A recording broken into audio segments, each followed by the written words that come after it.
Reliance Jio సిమ్లను తీసుకునే సమయంలో మన Aadhaar card number, finger print, మన ఫోన్, IMEI వంటి వివరాలు రిలయన్స్ జియోకి ఇవ్వాల్సి ఉంటుంది.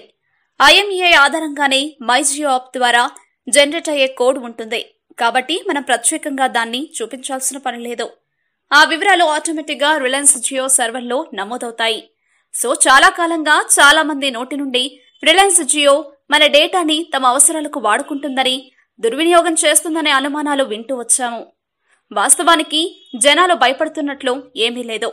కేవలం ఈ KYC ద్వారా సిమ్ అప్లికేషన్ వంటివి ఆన్లైన్లో ఫిల్ చేయడానికి ఓ వ్యక్తికి సంబంధించిన ఆధార్ నెంబర్ ఆధారంగా జెన్యూన్ వ్యక్తులకు మాత్రమే సిమ్ కార్డులు చేరేలా చర్యలు తీసుకోవడానికి ప్రయత్నమే ఈ వివరాలు కోరబడతాయి. ఫింగర్ ప్రింట్ ఎందుకు తీసుకుంటున్నారో అనే అనుమానం కూడా కొంతమంది అడుగుతుంటారు.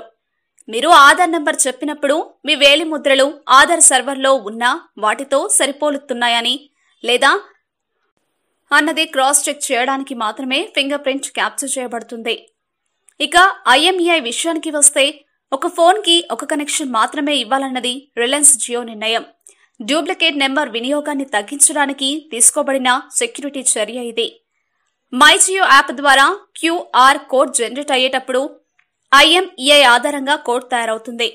ఆ కోడ్ క్లెయిమ్ చేసుకున్నప్పుడు ఆ IMEI నెంబర్ మీకు కేటాయించబడిన మొబైల్ నెంబర్తో బైండ్ చేయబడి రిలయన్స్ సర్వర్లో స్టోర్ అవుతుంది. సో పుకాలని నమ్మకండి. మీ డేటా ఎక్కడికి వెళ్లదు, ఎవరూ దుర్వినియోగం చేయరు.